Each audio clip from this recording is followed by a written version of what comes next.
सारी रात नाव को चलाया।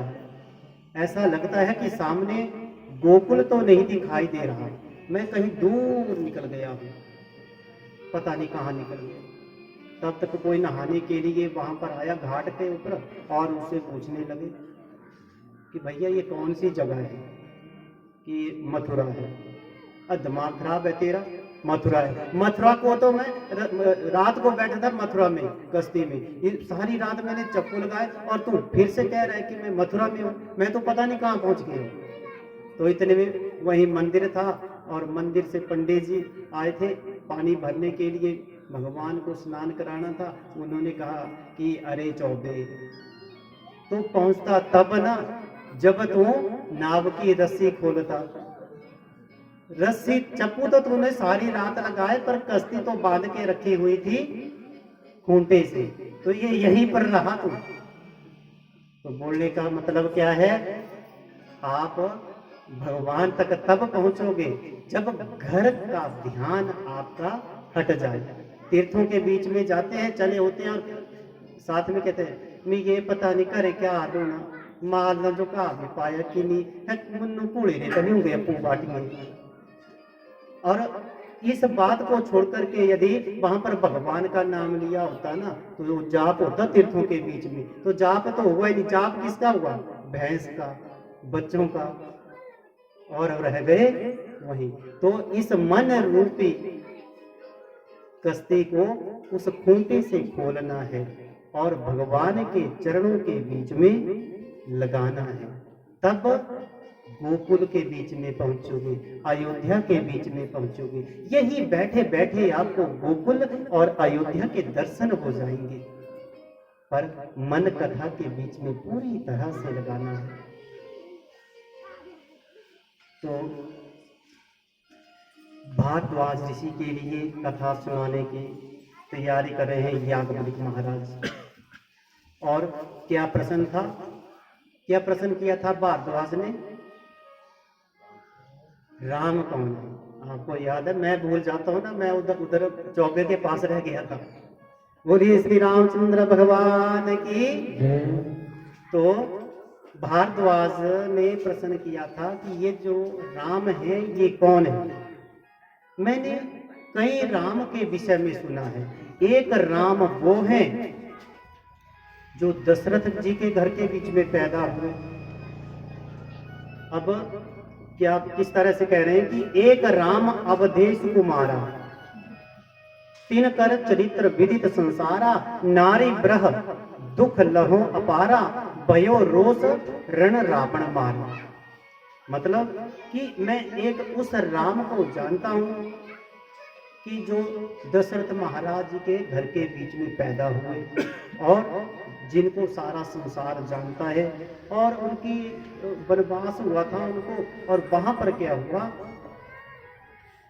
जब वनवास हुआ था तो उनकी स्त्री चोरी हो गई, जंगल के बीच में गए हुए थे भाई, और जंगल के बीच में रावण जो था उनकी पत्नी को हरण करके ले गया।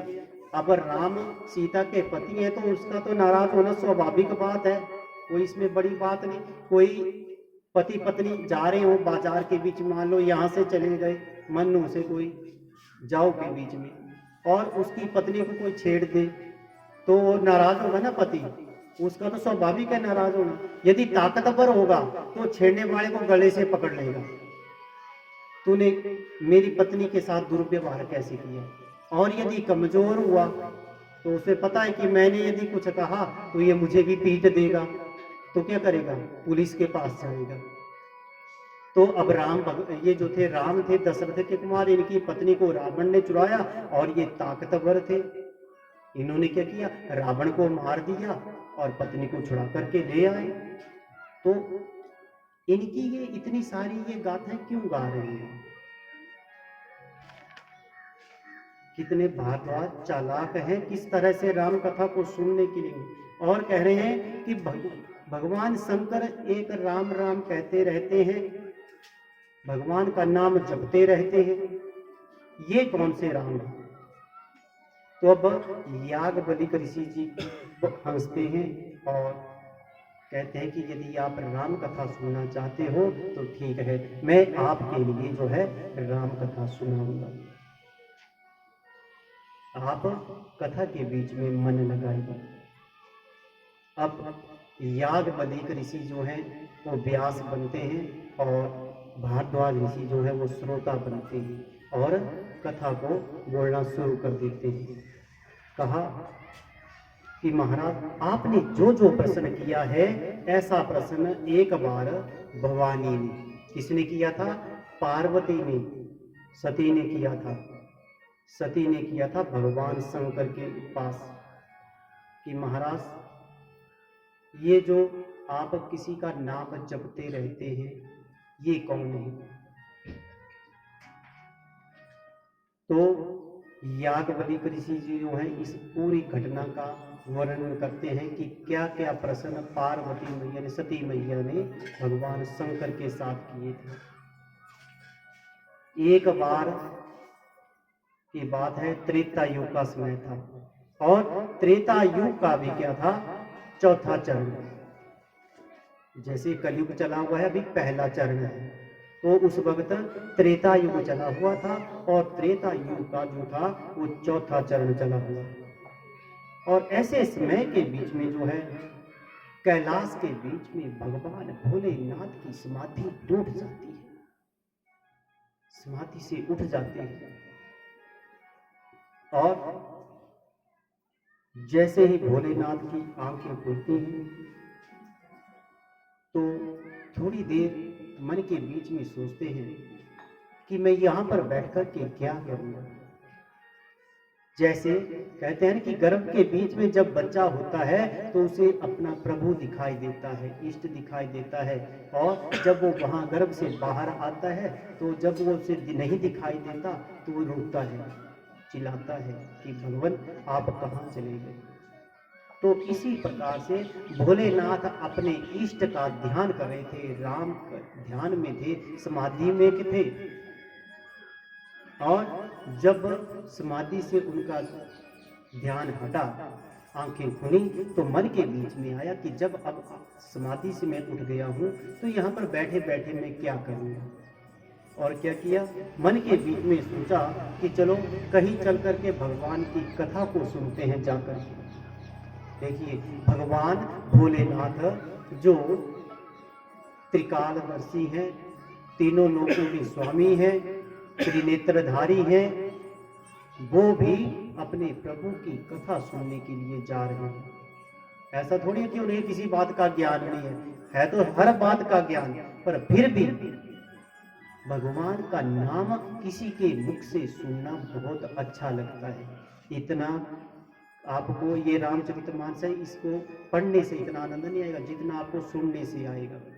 वैसे तो हो सकता है आपने खरीद ली रामचरितमानस, घर में ले गए और उसकी पूजा पाठ भी की और पढ़ना भी शुरू किया, परंतु उतना आनंद नहीं आपको आए हो सकता है जितना आनंद आपको सुन करके आ जाए।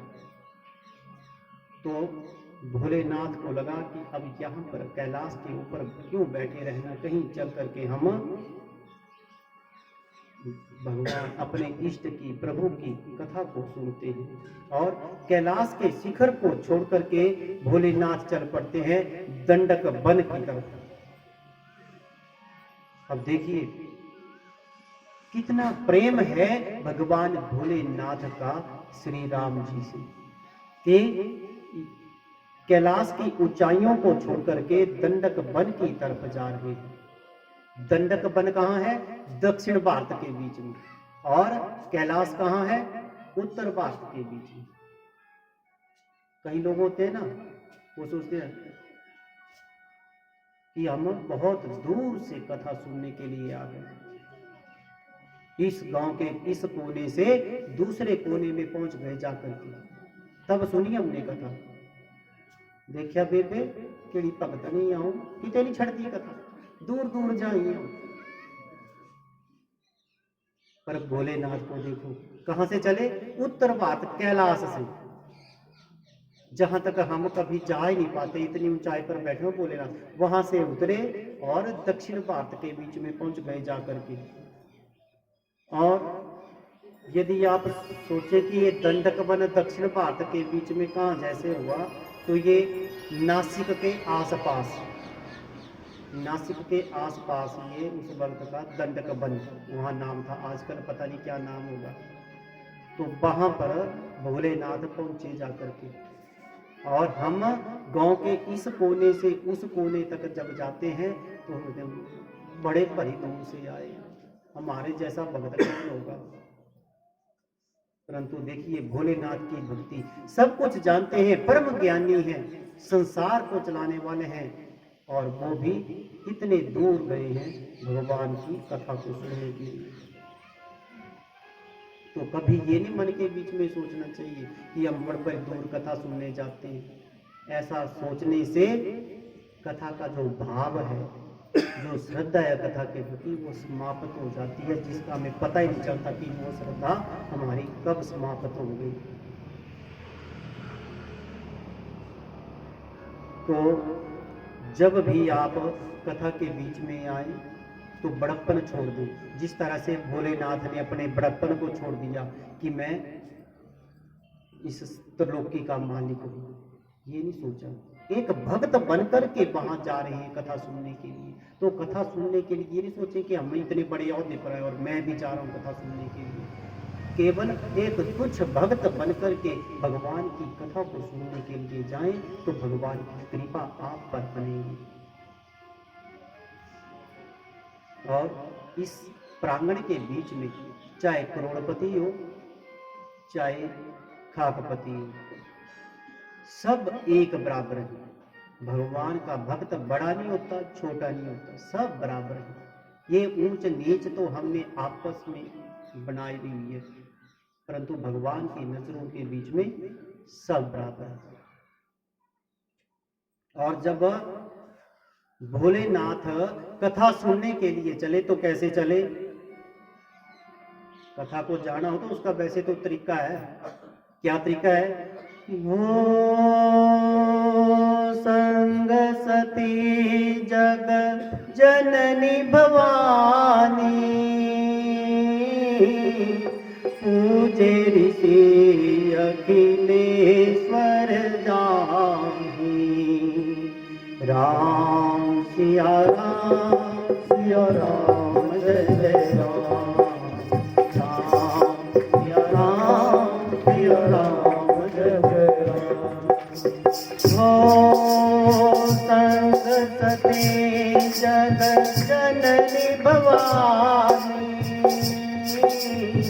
पूजे ऋषि अखिलेश्वर जाहि। राम सिया राम जय जय राम, राम सिया राम जय जय राम। कैसे जा रहे हैं? भोलेनाथ जब कथा सुनने के लिए चले तो संग सती जग जननी भवानी, जग की जो जननी है उसको साथ लेकर के भोलेनाथ जा रहे हैं ऋषि के आश्रम में। तो जब कथा के लिए चले तो कोशिश करनी चाहिए कि संग में कौन चले? धर्मपत्नी और पतिदेव। तो पत्नी तो कैसे पहुंच ही जाती है, पर स्वामी जो होते हैं वो लाने थोड़े कठिन होते हैं। कहीं कुछ तो यहाँ पर बैठे हुए बहुत अच्छा लगता है, जब एक पुरुष बैठे हो ना तो बहुत खुशी होती है कि नहीं अभी धर्म जो है टिका हुआ है। बहुत पसंद है, बड़े प्यार से सुन रहे हैं। और कई जगह तो ऐसा भी होता है, पुरुष जाते हैं दो चार और वो रसोई की तरफ से नहीं निकलते। जब बाद में पूछे नहीं कि आप अंकल जी आप दिखे नहीं, थोड़ी दिखे थे सूरज यार, रसोई का सारा काम मैं ही तो साथ भी रहा था, तुम्हें खा देने स्वाद है मैं ही तो बनवाई, मैंने है बनवाई तुम्हें ही तक बनाई, अब भी दे रही मोटी के जो सदी रहा। बोलिए कृष्ण कन्हैया लाल की। तो कोशिश करनी चाहिए, अकेले ना आए, आस पड़ोस घर का कोई साथ में चले, दोनों एक जैसे धूप बत्ती करते हैं घर में, अकेले ही कर लेते हैं। यदि पति पत्नी साथ में धूप बत्ती करेंगे ना तो देख लेना उनका प्यार भी आपस में ज्यादा हो जाएगा। और वैसे भी जब शादी होती है ना, तो क्या होता है, वहां पर भी शर्त होती है कि हर काम को, धार्मिक कार्य जो करना, साथ साथ में करना। परंतु यहाँ भी तो धार्मिक कार्य हो रहा है, यहाँ तो फिल्म चल रही है, यहाँ तो अकेले अकेले आते हैं। तो कोशिश करें, अब कोई ड्यूटी में गया हुआ वो अलग बात है, परंतु यदि घर में बैठा हुआ है ना, तो कोशिश करनी तो यहाँ तक पहुंचे आकर के भगवान का नाम लेना, तो साथ बैठ करके लेना, अच्छा लगता है, प्यार बढ़ता है। और एक प्यार एक काम और करने से होता है, वो क्या, साथ में भोजन भी करना चाहिए। करते हैं साथ में भोजन, कम आवाज नहीं आ रही है, जिके जिके दबे हुए, तो बुरी बात नहीं है, अच्छी बात है। साथ बैठ करके भोजन करना चाहिए पति पत्नी को, तब होता है। और कई जगह मैंने क्या देखा कि श्रीमती क्या बोलती है, जी पाइतिया थाड़ू आज जो छोट चल तदू मुझे श्रीमान होरी पहुंचा या था, तो मैंने बोले अतु मैं खाई बैठी निहालती रही तू, बस 2 मिनट में खा दे फ्री। तो ऐसा नहीं करना चाहिए। श्रीमान जब तक मुख के बीच में एक कौर कम से कम रखना लेना, तब तक इंतजार करना। एक जने लगी बोले मैं तेनी इतना टिकी हुंदा ना, रोटी के पर थाल वो पईगी फेरी नहीं मैं टिकी सकती आई। बोले तो अपनी थाली च पाई घट कर ना, पाना ही तालिए ताली श्रीमान खाने लगे जो। बोलिए श्री रामचंद्र भगवान की। तो ये काम जो है ये साथ साथ व्यक्ति को करनी चाहिए। विवाह होता है तो वहां पर फेरियां लेती हैं, लगाई जाती हैं, तो उनका अर्थ होता है कि आज से धर्म अर्थ काम मोक्ष ये सारे कार्य हम साथ मिल करके करेंगे, अकेले नहीं करना, मिल करके करना। चाहे धन कमाने की बात है, चाहे गृहस्थी को चलाने की बात है, चाहे मोक्ष प्राप्त करने की बात है, जो भी कार्य होगा आज से हम साथ साथ करेंगे। ये अग्नि के सामने कसम खाई है, इसका दोष लगता है वैसे, या तो कसम खाएं नहीं और खाएं तो फिर निभाएं भी। तो भोलेनाथ चले हैं कथा सुनने के लिए। संग सती जग जननी भवानी, जगत की जननी को साथ लेकर के कथा सुनने के लिए जा रहे हैं। और जाकर के पहुंच गए हैं कुंभज ऋषि के आश्रम के बीच में। भोलेनाथ ने कथा सुनी थी कुंभज ऋषि से, याद रखना, कुंभज ऋषि से कथा सुनी थी भोलेनाथ ने। एक ऋषि से दूसरे ऋषि ये कथा सुनने की बातें काफी आती हैं, परंतु भगवान स्वयं कथा सुनने के लिए गए हैं और भेष बदल करके भी गए थे, उसी भेष में गए थे। वैसे तो आता है कि भगवान भेष बदल करके भगत के पास पहुंचे, ये हो गया वो गया, परंतु भोलेनाथ बिना भेष बदले सती मैया के साथ कुंभज के आश्रम के बीच में पहुंचे थे, दंडक वन दक्षिण भारत के बीच में। और ये बताया आपके लिए कि नासिक के बीच में ये जगह हुई। तो यदि आप जाए तो वहां पर स्मृति चिन्ह आपको जरूर मिलेंगे। अब बेशक त्रिलोकीनाथ है भोलेनाथ, परंतु नियम तो नियम है। कथा सुनने के लिए गए हैं तो भगवान नहीं, श्रोता। श्रोता हो गए तो श्रोता का कार्य क्या है, व्यास के पास प्रणाम करना। तो जब कुंभज ऋषि के पास पहुंचे तो क्या किया, भोलेनाथ ने उनको प्रणाम किया, नमन किया उनके लिए भोलेनाथ ने भी। और जब भोलेनाथ ने प्रणाम किया तो कुंभज ऋषि की आंखों के बीच में आंसू आ गए। आज त्रिलोकी के नाथ मेरे पांव छू रहे, मुझे नमन कर रहे। कैसा दृश्य होगा वो, जहां पर भोलेनाथ एक ऋषि के चरणों में प्रणाम कर रहे हैं। और भाव विभोर हुए, आंखों के बीच में आंसू आ गए और मन के बीच में सोचने लगा कि मैं कितना धन्य हूं, यहाँ भोलेनाथ मेरे आश्रम के बीच में आए हुए हैं। और उनसे कहते हैं कि भोलेनाथ आपके आने का कारण क्या है? आप मेरे चरणों के बीच में बंधन क्यों कर रहे हैं? तो भोलेनाथ कहते हैं कि आज मैं वो त्रिलोकीनाथ नहीं हूँ, मैं भोलेनाथ हूँ। मैं आपसे अपने प्रभु की कथा सुनने के लिए आया हूँ। मैं श्रोता हूँ और श्रोता का धर्म है व्यास के पास नमन करना, और इसीलिए मैं आपके चरणों के बीच में नमन कर रहा हूँ। कुंभज ऋषि आंखों में आंसू लिए हुए मन के बीच में विचार करते हैं और भोलेनाथ से कहते हैं कि महाराज, ये ठीक है कि आप श्रोता बनकर के आए हुए हैं, परंतु आप त्रिलोकीनाथ भी हैं ना, तो मैं भी थोड़ा सा आपका आदर करना चाहता हूँ, सत्कार करना चाहता हूँ। तो क्या किया? भगवान भोलेनाथ के चरण धुलाए और कुटिया के बीच में ले आए। बार बार भोलेनाथ को प्रणाम कर रहे हैं कि मालिक, धन्यवाद आपका, धन्यवाद आपका, आप यहाँ मेरे आश्रम के बीच में आए। आज तक मैंने बहुत सारी कथाएं कही, कई बार इस रामचरितमानस की कथा को कहा, परंतु भोलेनाथ आज त्रिलोकीनाथ मेरे पास यहाँ पर आए हुए कथा सुनने के लिए, आपको कथा सुनाने का सौभाग्य मुझे मिला, ये तो मैं धन्य ही हो गया, कृत हो गया। तो भोलेनाथ की आरती उतारी और बार बार जब प्रणाम करते हुए कुंभज ऋषि को सती मैया ने देखा, तो क्या हुआ? सती मैया के मन के बीच में थोड़ी शंका आ गई। ये व्यक्ति, ये संत बार बार मेरे पति के चरणों के बीच में प्रणाम करने की कोशिश कर रहा है, मेरे पति देव इनको मना कर रहे हैं कि आप प्रणाम मत कीजिए, ये फिर भी पांव के बीच में लौट रहा है, पांव धुला रहा है, नमस्कार ही कर रहा है। ऐसा लगता है इसे आता जाता नहीं कुछ नहीं, ऐसे ही है डोंगे, ऐसे ही हमें इधर कोई कथा कुथा नहीं सुनने के लिए, भोलेनाथ भी ऐसे चला के ले आए कर मेरे को। और ये एक बार कथा के शुरू के बीच में ही यदि मन के बीच में शंका आ जाए तो कितनी ताकत लगा लो आप, 7 दिन की हो चाहे 11 दिन की हो चाहे महीने की हो, आपकी वो श्रद्धा बनेगी नहीं कथा के बीच में। तो इसलिए कथा के बीच में शुरू से ही भक्ति भाव के साथ आना चाहिए, श्रद्धा के साथ कथा को सुनना चाहिए। ये शिक्षा यहाँ पर हमें मिल रही है।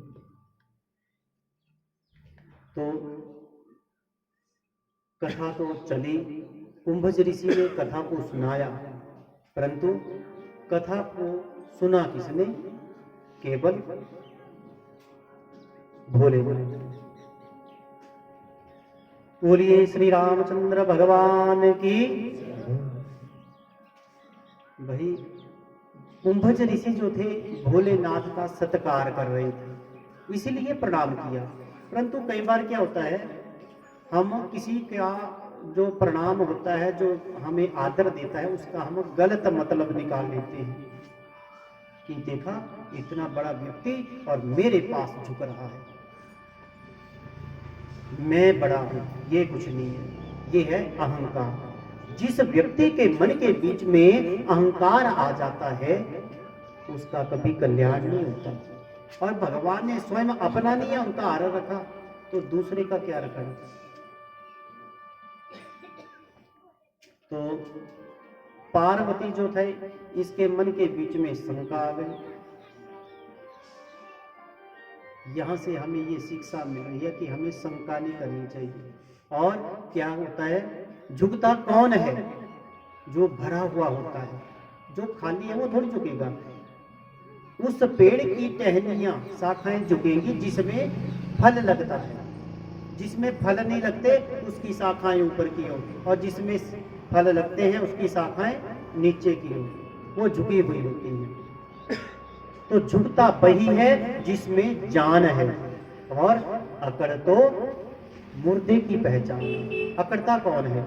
मुर्दा, खाली है जो, उसके अंदर कुछ नहीं है कुछ वजह, कुछ होता तो खड़ा नहीं हो जाता, पड़ा हुआ है ना, लेटा हुआ है आंगन के बीच, जैसे मर्जी उसे फेंक दो वो वैसे रहेगा। तो जो खाली होता है वो अकड़ता है, वो ऐसा आडंबर करने की कोशिश करता है कि मैं दुनिया वालों को ये दिखा दूं कि मैं बहुत ज्ञानी हूं।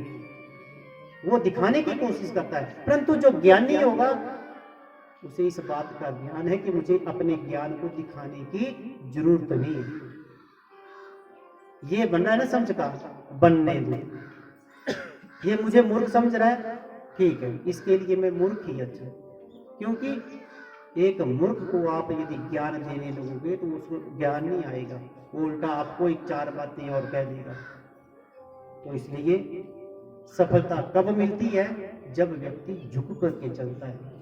और इसीलिए कुंभज ऋषि जो हैं वो भगवान भोलेनाथ के चरणों के बीच में प्रणाम कर रहे हैं। हालांकि भोलेनाथ भी उनके चरणों में प्रणाम कर रहे थे, परंतु संत को झुकते हुए जो देख लिया तो पार्वती ने तो सोच लिया कि ये बस ऐसे यज्ञ होंगी, साधु महात्मा बना हुआ, इसे कुछ नहीं आता, बेकार ही आ गए इधर कथा सुनने के लिए।